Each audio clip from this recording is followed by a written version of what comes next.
welcome guys to Resto Designs and to my new Friday format. So what's this Friday format that I'm going on about? Well, this Friday format is basically a vlog, basically.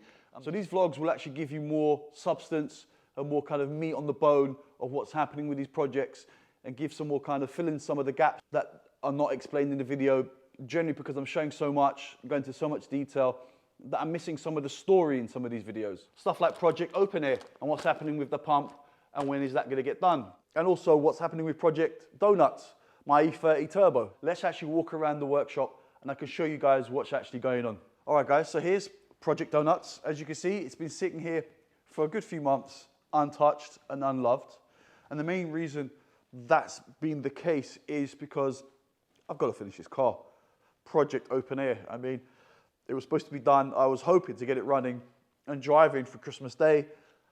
Obviously, unfortunately, that didn't happen, as some of you guys saw in the videos. It didn't even run. But yeah, I haven't forgotten it. It will get done. I'm going to start on this in Feb, hopefully, by actually stripping this down, getting the wheels refurbed. That will actually be the first thing I actually get done, is get these TSW Hockenheim Rs, which are 8x17s, 4x100. These wheels are really quite rare. They're definitely an old 80s, 90s wheel. I do like these wheels, the old TSW stuff. And what I'm going to do is, I'm going to get the nut color-coded to the Dolphin Grey. And the color I'm actually getting these wheels are actually going to be this same BBS silver that I've actually got on these RWs. So I think they're really going to pop on this, even with as it is. And I can't wait to actually get that up and show you guys photos of that, especially on Instagram. It's going to look really cool, I think, even as it looks kind of all battered, but with some really blinged up wheels. Okay, I've got a PD engine here. This is actually out of this is the 115 engine that is out of my Wagon R, my daily driver, my Golf Mark 4 Estate. And that's the reason why this is here is because actually I've replaced the engine in that already. But you'll see that in the coming weeks when I've actually put the 130 engine in it and gearbox and got that all remapped. Moving along, here's the exhaust for Project Freebie, which is yet to be done and be out on Sunday's video. There is actually Project Freebie. It's on the floor, just on the front. So now what I'm going to do is go turn it around so I can actually do my most favorite job in the whole wide world, which is these rear bushes on the rear beam, but also converting it from drum to discs. So yep, that's what's going to be done, and also fit this IBAC anti-roll bar. But before I can actually fit the anti-roll bar in, I'm actually going to spray this up black. Here, someone's coming actually today to pick up this 6-speed gearbox kit.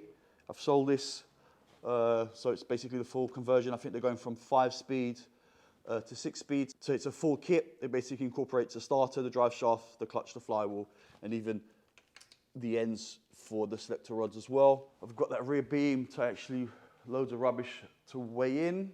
What else have we got going on? I've got the Hero wishbone. If you haven't seen that, you'll see that in the next video. That is a Hero of a wishbone. It's an original 91 wishbone with decent bushes on it. Moving back over to the workshop, to the bench. There's an engine crane here with no engine on it. There's a gearbox next to it. And this is actually, it looks like an O2A, O2J, but it's actually got an extra bit on the end. It's a 6-speed version of that gearbox. It's called an O2S. It's been converted so that it actually has a speedo drive because they don't have it. They use the ABS on these cars. It's also got a forged short shifter on there. This has also got a quaif diff in it. And this is actually going to be going in Project Freebie. So Project Freebie is going to be an ABF, but with an O2S 6-speed gearbox. Here on the bench, I actually have, that's the heat shield for the 16 valve, an ABF cylinder head here, which is going to get stripped down. So I'm going to do a tear down video on that as well. So go into loads of detail. Moving over to the other side of the workshop now. ABF parts. Put this shelf, I bought this little rack here. People were complaining I needed more shelving, so I bought some more shelving. And I've got loads of ABF bits here.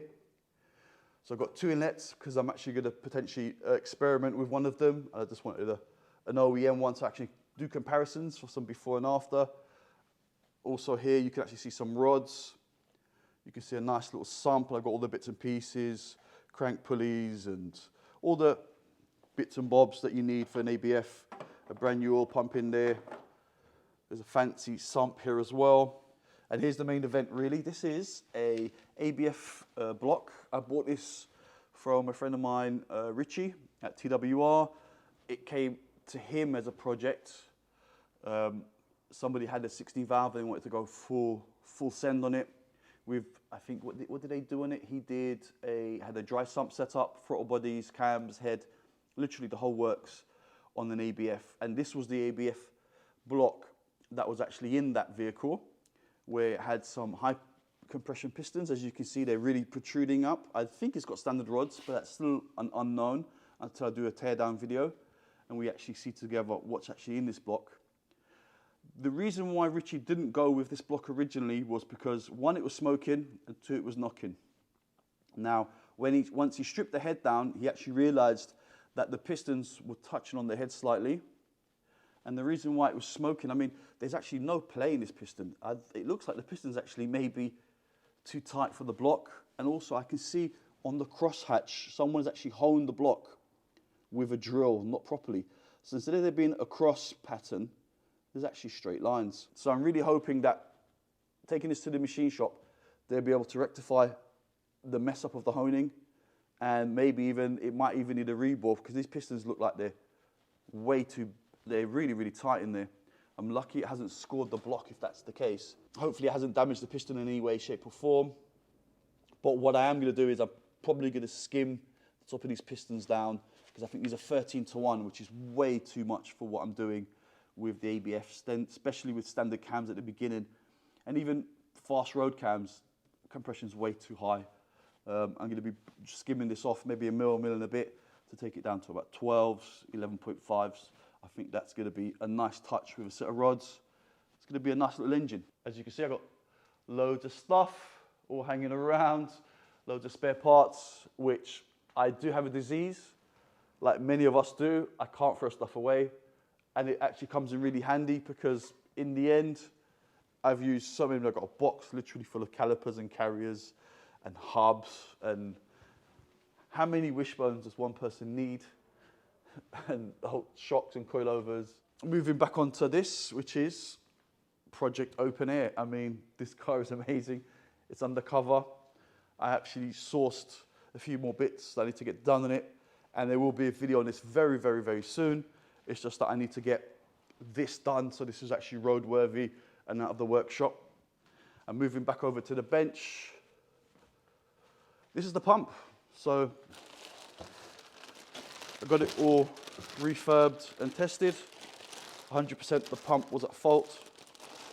As you can see, it's got a new bit at the back there and a few other little bits that have been new bolts and stuff. So the guy done a really, really good job, and it was really reasonable. So in the end, unfortunately, there's no 11mm pump. So I'm hoping to have this done and a video for you guys by next week. So there you go, guys. That's my first Friday vlog. Hopefully you guys have enjoyed it. Hopefully it gives you more kind of in-depth background, meat on the bone, whatever you want to call it, context to what's going on in the videos. And you guys can have a little sneak peek of what's actually coming in future videos. And you know what happens now. Thanks for watching. Please subscribe, ding-a-ling-a-ling, click on that notification bell, and be safe.